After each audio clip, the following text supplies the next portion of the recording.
Okay, we'd like to thank our opponents for their insightful commentary. I think we agree on many points, but there's just a few where we diverge.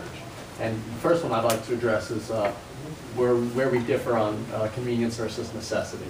It seems to me that your view of necessity is only in life-threatening situations where the dog, the example you gave us had throat cancer, and perhaps the debarking procedure would benefit the dog.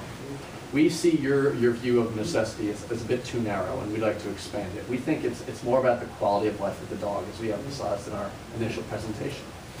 We think debarking is only morally justifiable when it would improve the quality of life of the dog. When your choices are between putting the dog down, abandoning it on the street, or debarking as a means of being able to continue your care of the pet.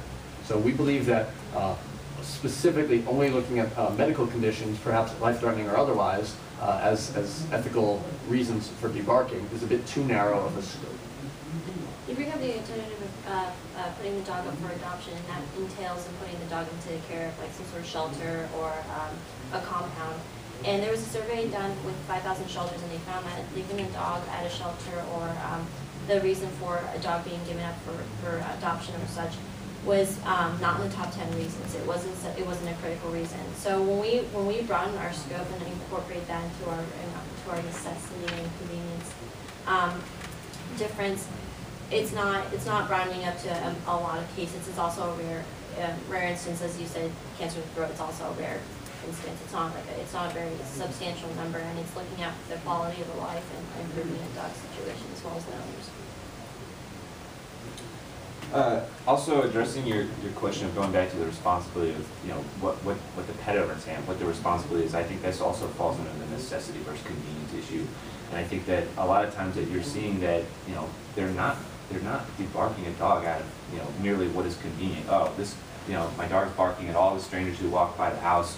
It's really driving me crazy. You know what I'm going to do? I'm just going to debark the dog.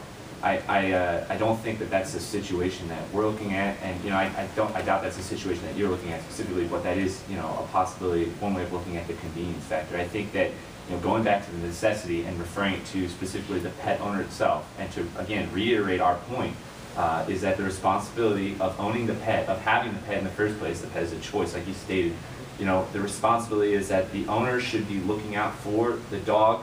What kind of dog he has, he should know, is this dog a loud barker, maybe he has other kinds of traits associated with it.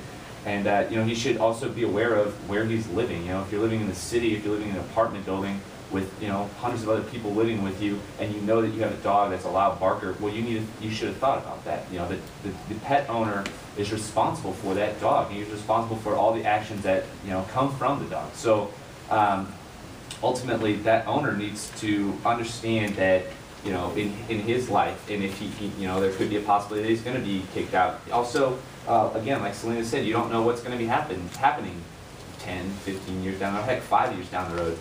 So the fact that the doctor in this case loses his job maybe, and so at that point, does he get rid of the dog?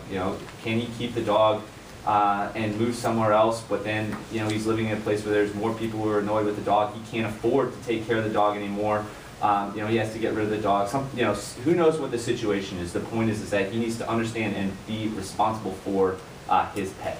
We also address the issue of the role of the veterinarian, the role ethic, and we believe that the veterinarian should make sure that it is a last resort by advising the patient in the why this is a questionable practice, and make sure that this is a last resort issue.